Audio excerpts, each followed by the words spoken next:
أعوذ بالله من الشيطان الرجيم. براءة من الله ورسوله إلى الذين عاهدتم من المشركين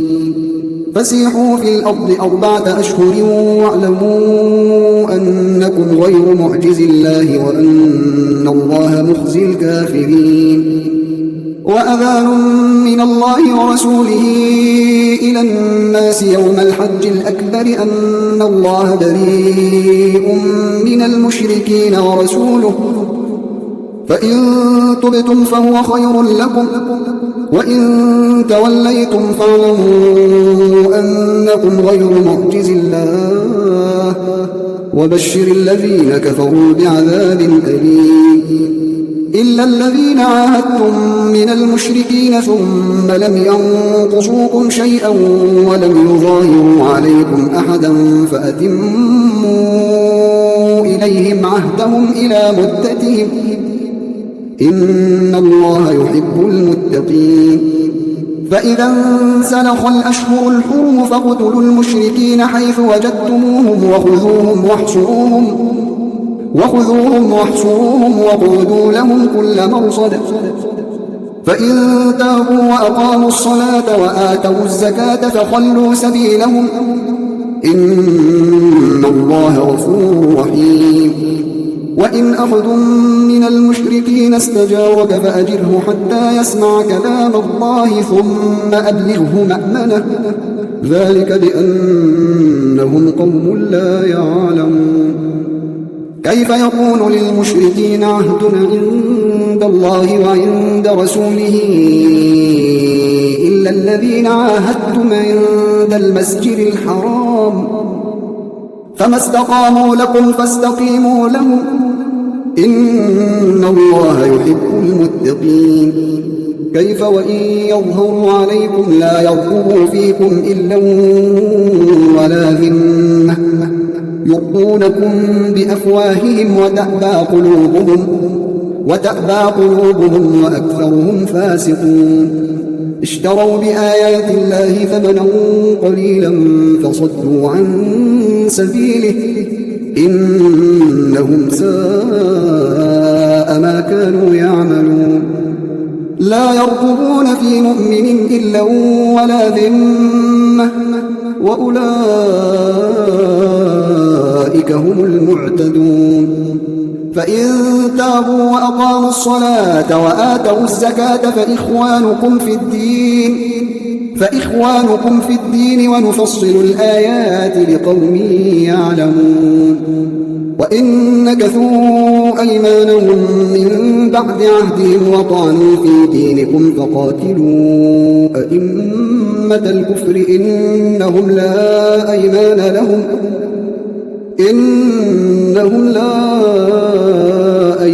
لهم لعلهم ينتهون. ألا تقاتلون قوما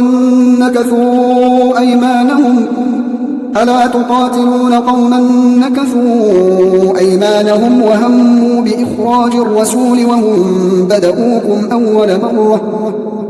أتخشونهم فالله أحق أن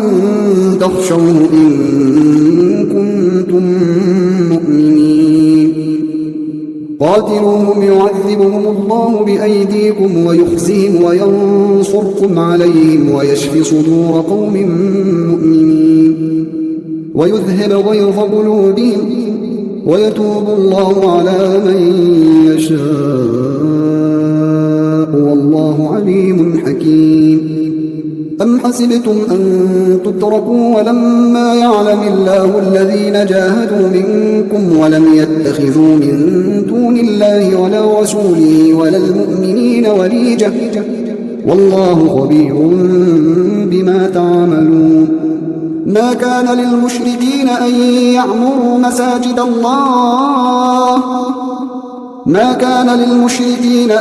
يعمروا مساجد الله شاهدين على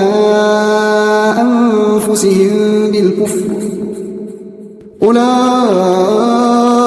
حبطت أعمالهم وفي النار هم خالدون.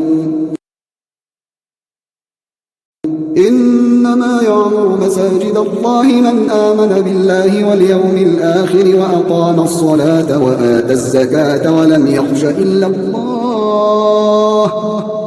فعسى أولئك أن يكونوا من المهتدين. أجعلتم سقاية الحاج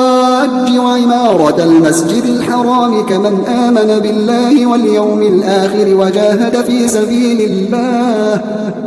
لا يستوون عند الله والله لا يهدي القوم الظالمين. الذين آمنوا وهاجروا وجاهدوا في سبيل الله بأموالهم وأنفسهم أعظم درجة عند الله وأولئك هم الفائزون. يبشرهم ربهم برحمة منه ورضوان وجنات لهم فيها نعيم مقيم خالدين فيها أبدا إن الله عنده أجر عظيم. يا أيها الذين آمنوا لا تتخذوا آباءكم وإخوانكم أولياء إن استحبوا الكفر على الإيمان ومن يتولهم منكم فأولئك هم الظالمون. قل إن كان آباؤكم وأبناؤكم وإخوانكم وأزواجكم وعشيرتكم وأموال اقترفتموها وتجارة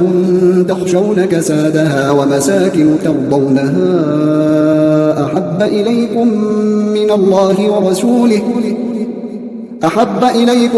من الله ورسوله وجهاد في سبيله فتربصوا حتى يأتي الله بأمره والله لا يهدي القوم الفاسقين. لقد نصركم الله في مواطن كثيرة ويوم حنين إذ أعجبتكم كثرتكم فلم تغن عنكم فئتكم شيئا وضاقت عليكم الأرض بما رحبت ثم وليتم مدبرين. ثم أنزل الله سكينته على رسوله وعلى المؤمنين وأنزل جنودا لم تروها وعذب الذين كفروا وذلك جزاء الكافرين. ثم يتوب الله من بعد ذلك على من يشاء والله غفور رحيم. يا أيها الذين آمنوا إنما المشركون نجس فلا يقربوا المسجد الحرام بعد عامهم هذا وإن خفتم عيلة فسوف يغنيكم الله من فضله إن شاء إن الله عليم حكيم. قاتلوا الذين لا يؤمنون بالله ولا باليوم الآخر ولا يحرمون ما حرم الله ورسوله ولا يدينون دين الحق من الذين أوتوا الكتاب حتى يعطوا الجزية عن يد وهم صاغرون. وقالت اليهود عزير ابن الله وقالت النصارى المسيح ابن الله ذلك قولهم بأفواههم يضاهئون قول الذين كفروا من قبل قاتلهم الله أنى يؤفكون. اتخذوا أحبارهم ورهبانهم أربابا من دون الله والمسيح ابن مريم وما أمروا إلا ليعبدوا إلها واحدا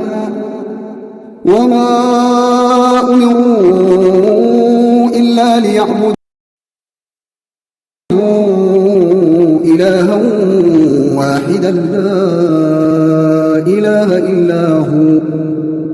سبحانه عما يشركون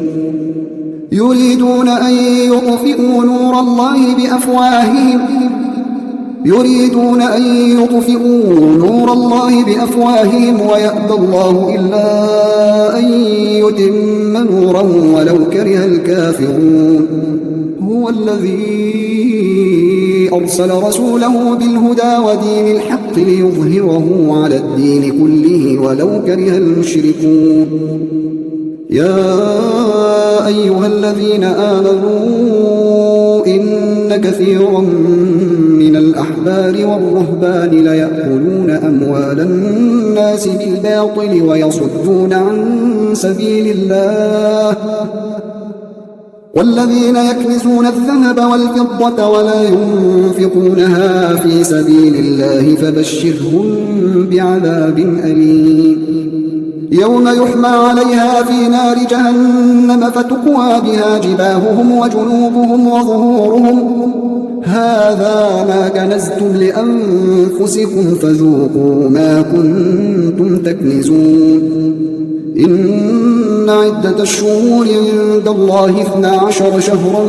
في كتاب الله يوم خلق السماوات والأرض منها 4 حرم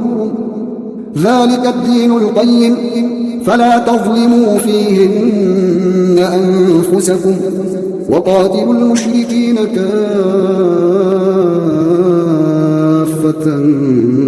كما يقاتلونكم كافة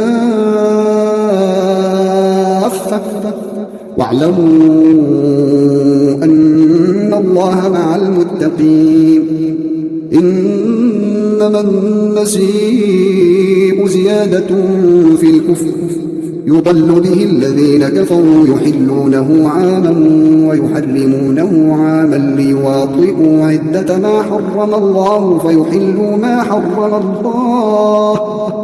زين لهم سوء أعمالهم والله لا يهدي القوم الكافرين يا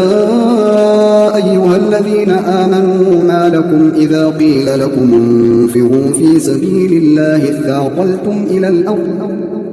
أرضيتم بالحياة الدنيا من الآخرة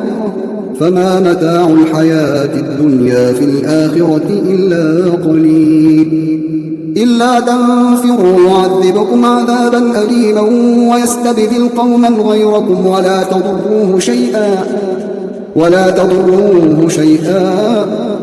والله على كل شيء قدير إلا تنصروه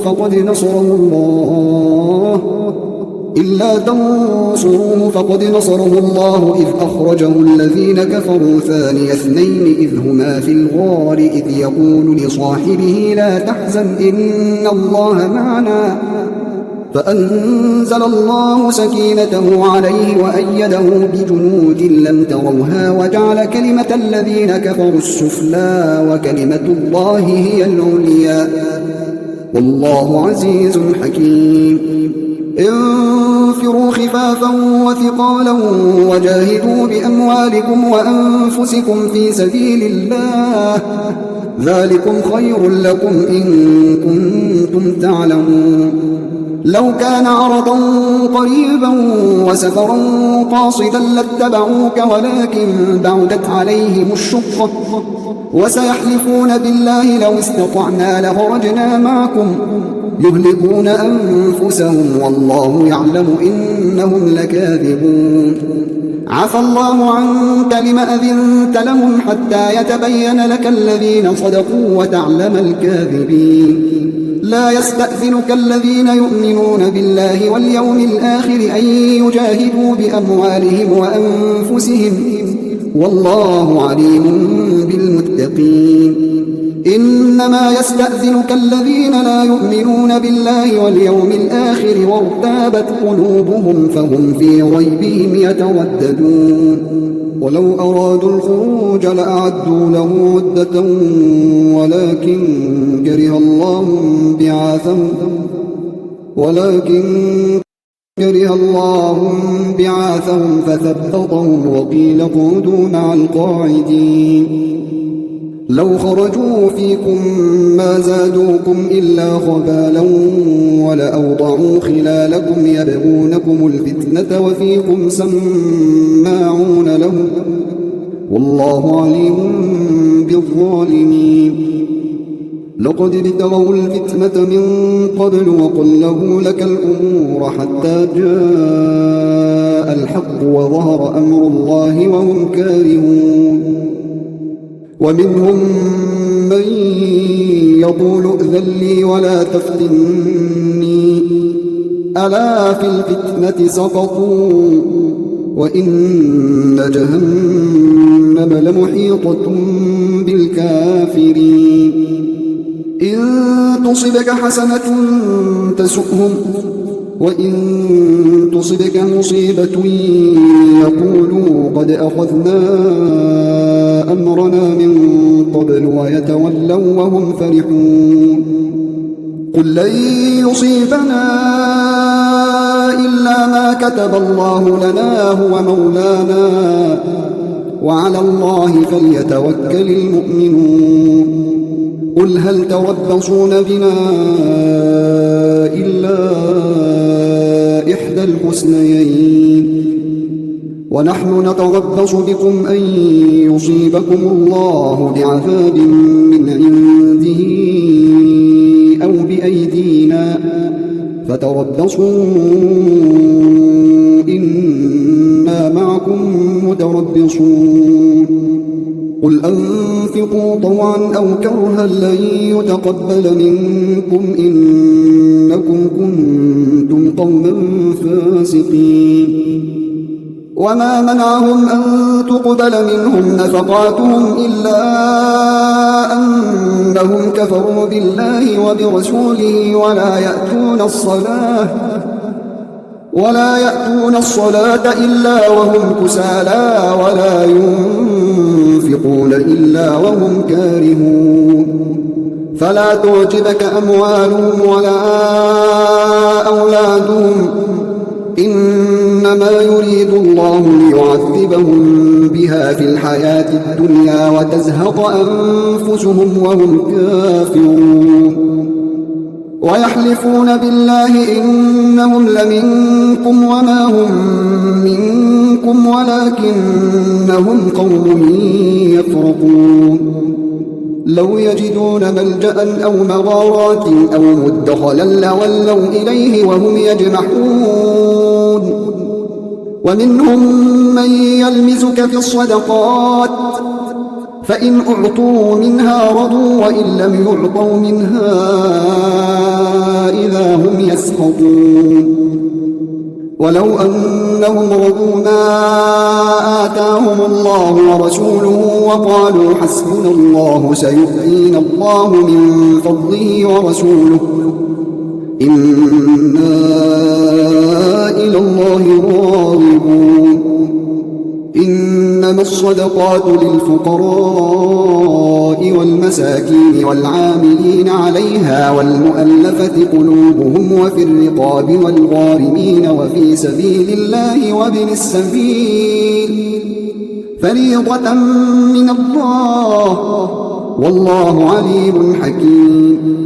ومنهم الذين يؤذون النبي ويقولون هو أذن قل أذن خير لكم يؤمن بالله ويؤمن للمؤمنين ورحمة للذين آمنوا منكم والذين يؤذون رسول الله لهم عذاب أليم يحلفون بالله لكم ليرضوكم والله ورسوله أحق أن يرضوه إن كانوا مؤمنين ألم يعلموا أنه من يحادد الله ورسوله فأن له نار جهنم خالدا فيها ذلك الخزي العظيم يحذر المنافقون أن تنزل عليهم سورة تنبئهم بما في قلوبهم قل استهزئوا إن الله مخرج ما تحذرون ولئن سألتهم ليقولن إنما كنا نخوض ونلعب قل أبالله وآياته ورسوله كنتم تستهزئون لا تعتذروا قد كفرتم بعد إيمانكم إن نعف عن طائفة منكم نعذب طائفة بأنهم كانوا مجرمين المنافقون والمنافقات بعضهم من بعض يأمرون بالمنكر وينهون عن المعروف ويقبضون أيديهم نسوا الله فنسيهم إن المنافقين هم الفاسقون وعد الله المنافقين والمنافقات والكفار نار جهنم خالدين فيها هي حسبهم لعنهم الله ولهم عذاب مقيم كالذين من قبلكم كانوا أشد منكم قوة وأكثر أموالا وأولادا فاستمتعوا بخلاقهم فاستمتعتم بخلاقكم كما استمتع الذين من قبلكم بخلاقهم وخضتم كالذي خاضوا أولئك حبطت أعمالهم في الدنيا والآخرة وأولئك هم الخاسرون ألم يأتهم نبأ الذين من قبلهم قوم نوح وعاد وثمود وقوم إبراهيم وأصحاب مدين والمؤتفكات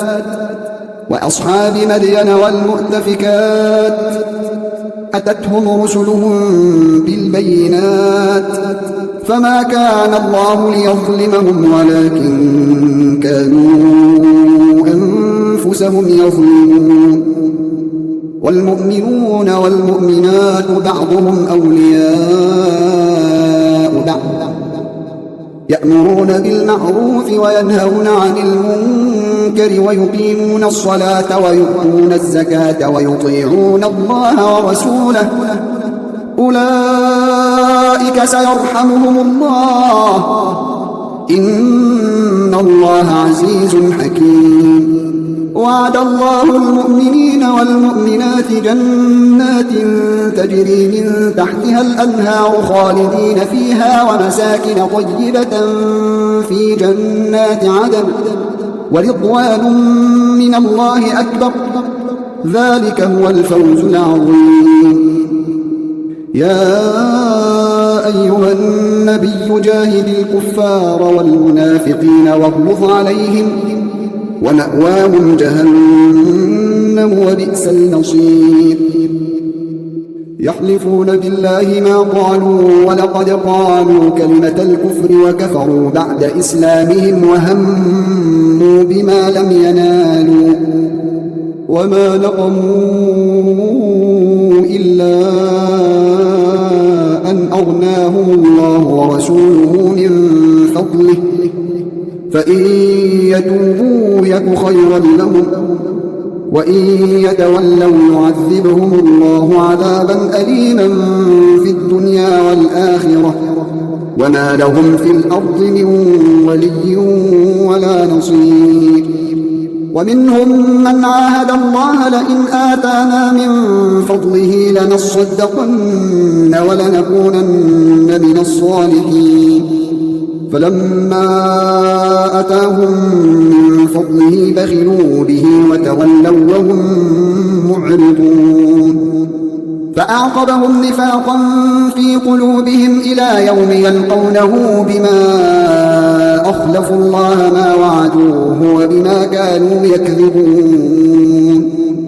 ألم يعلموا أن الله يعلم سرهم ونجواهم وأن الله علام الغيوب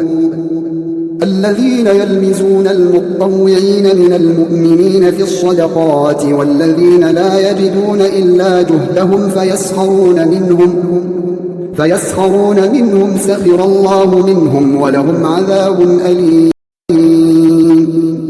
استغفر لهم أو لا تستغفر لهم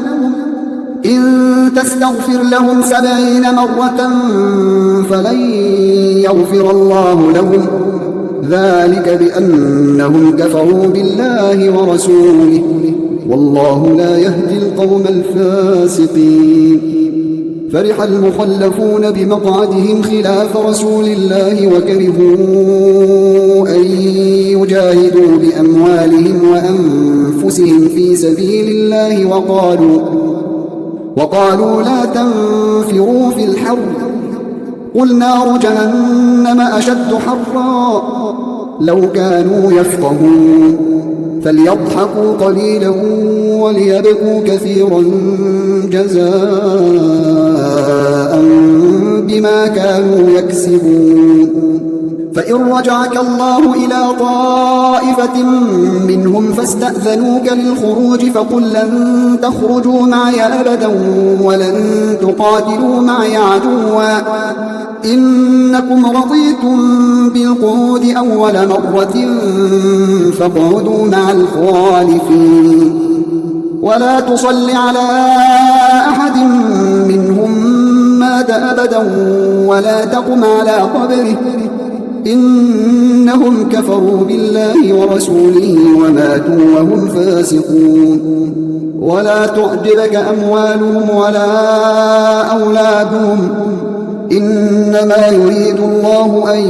يعذبهم بها في الدنيا وتزهق أنفسهم وهم كافرون. وإذا أنزلت سورة أن آمنوا بالله وجاهدوا مع رسوله استأذنك أولو الطول منهم وقالوا ذرنا نكن مع القاعدين رضوا بأن يكونوا مع الخوالف وطبع على قلوبهم فهم لا يفقهون. لكن الرسول والذين آمنوا معه جاهدوا بأموالهم وأنفسهم وأولئك لهم الخيرات وأولئك هم المفلحون. أعد الله لهم جنات تجري من تحتها الأنهار خالدين فيها ذلك الفوز العظيم. وجاء المعذرون من الأعراب ليؤذن لهم وقعد الذين كذبوا الله ورسوله سيصيب الذين كفروا منهم عذاب أليم ليس على الضعفاء ولا على المرضى ولا على الذين لا يجدون ما ينفقون حرج إذا نصحوا لله ورسوله ما على المحسنين من سبيل والله غفور رحيم. ولا على الذين إذا ما أتوك لتحملهم قلت لا أجد ما أحملكم عليه تولوا وأعينهم تفيض من الدمع حزنا ألا يجدوا ما ينفقون. إنما السبيل على الذين يستأذنونك وهم أغنياء رضوا بأن يكونوا مع الخوالف وطبع الله على قلوبهم فهم لا يعلمون. يعتذرون إليكم إذا رجعتم إليهم قل لا تعتذروا لن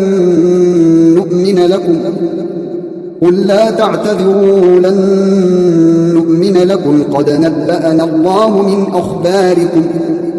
وسيرى الله عملكم ورسوله ثم تردون إلى عالم الغيب والشهادة فينبئكم بما كنتم تعملون. سيحلفون بالله لكم إذا انقلبتم إليهم لتعرضوا عنهم فأعرضوا عنهم إنهم رجس ومأواهم جهنم جزاء بما كانوا يكسبون.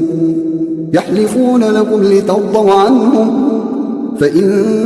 ترضوا عنهم فإن الله لا يرضى عن القوم الفاسقين. الأعراب أشد كفرا ونفاقا وأجدر أن لا يعلموا حدود ما أنزل الله على رسوله والله عليم حكيم.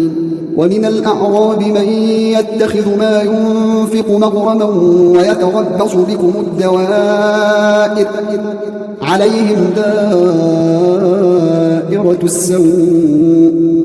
والله سميع عليم. ومن الأعراب من يؤمن بالله واليوم الآخر ويتخذ ما ينفق قربات عند الله وصلوات الرسول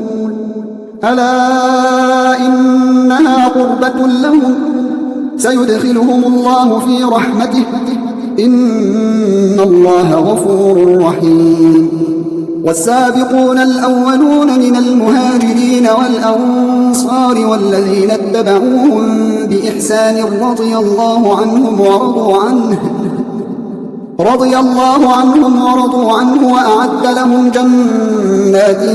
تجري تحتها الأنهار خالدين فيها أبدا ذلك الفوز العظيم. وممن حولكم من الأعراب منافقون ومن أهل المدينة مردوا على النفاق لا تعلمهم نحن نعلمهم سنعذبهم مرتين ثم يردون إلى عذاب عظيم. وآخرون اعترفوا بذنوبهم خلقوا عملا صالحا وآخر سيئا عسى الله أن يتوب عليهم إن الله غفور رحيم. خذ من أموالهم صدقة تطهرهم وتزكيهم بها وصل عليهم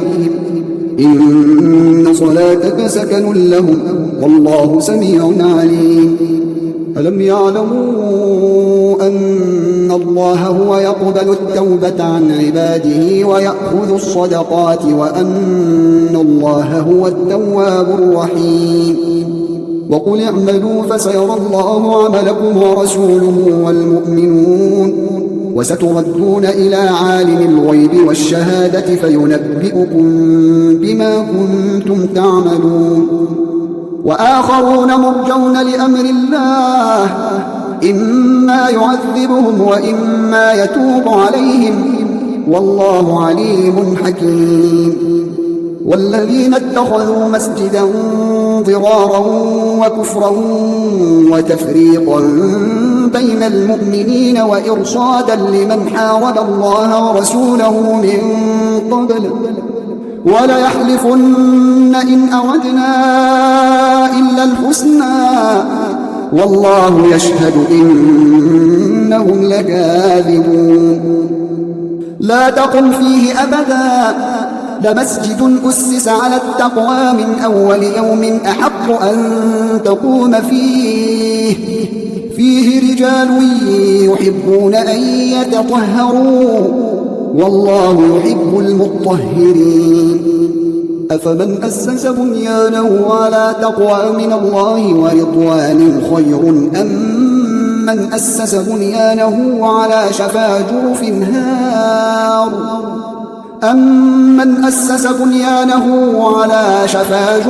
هار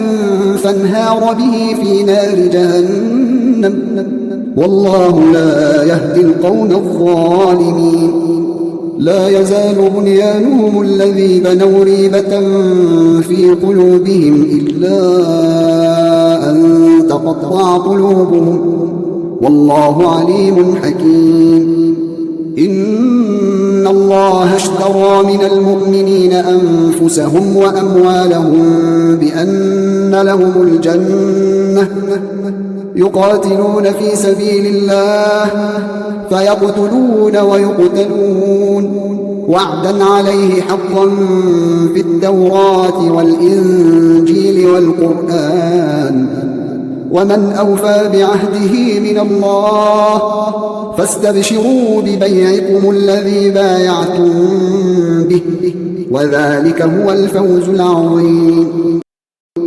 التائبون العابدون الحامدون السائحون الراكعون الساجدون الآمرون بالمعروف والناهون عن المنكر والحافظون لحدود الله وبشر المؤمنين. ما كان للنبي والذين آمنوا أن يستغفروا للمشركين ولو كانوا أولي قربى من بعد ما تبين لهم أنهم أصحاب الجحيم. وما كان استغفار إبراهيم لأبيه إلا عن موعدة وعدها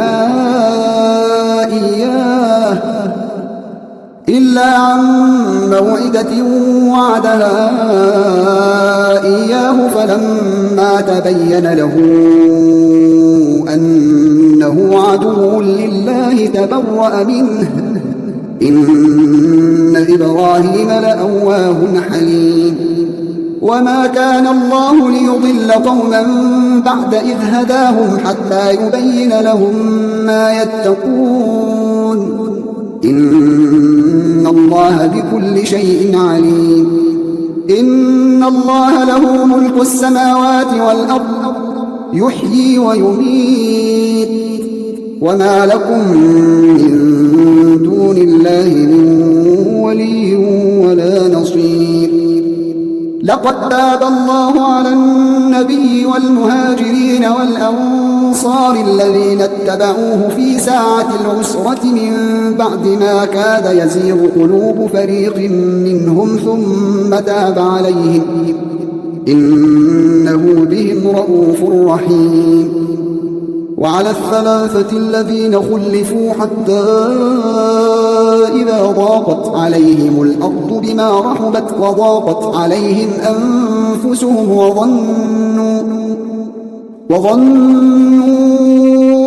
أن لا ملجأ من الله إلا إليه ثم تاب عليهم ليتوبوا إن الله هو التواب الرحيم. يا أيها الذين آمنوا اتقوا الله وكونوا مع الصادقين. ما كان لأهل المدينة ومن حولهم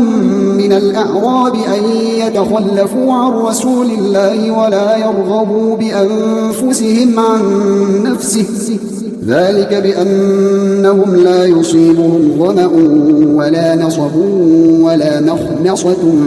في سبيل الله ولا يطؤون موطئا يغيظ الكفار ولا ينالون من عدو نيلا إلا كتب لهم به عمل صالح إن الله لا يضيع أجر المحسنين. ولا ينفقون نفقة صغيرة ولا كبيرة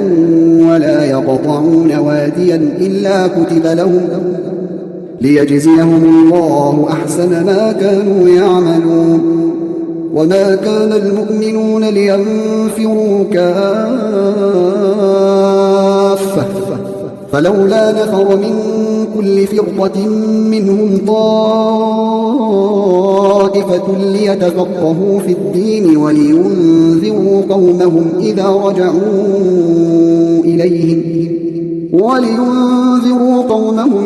رجعوا إليهم لعلهم يحذرون. يا أيها الذين آمنوا قاتلوا الذين يلونكم من الكفار وليجدوا فيكم غلظة واعلموا أن الله مع المتقين. وإذا ما أنزلت سورة فمنهم من يقول أيكم زادته هذه إيمانا فأما الذين آمنوا فزادتهم إيمانا وهم يستبشرون وأما الذين في قلوبهم مرض فزادتهم رجسا رجسا إلى رجسهم وماتوا وهم كافرون أولا يرون أنهم يفتنون في كل عام مرة أو مرتين ثم لا يتوبون ولا هم يذكرون وإذا ما أنزلت سورة نظر بعضهم إلى بعض هل يراكم من أحد ثم انصرفوا صرف الله قلوبهم بأنهم قوم لا يفقهون لقد جاءكم رسول من أنفسكم عزيز عليه ما عنتم حريص عليكم بالمؤمنين رؤوف رحيم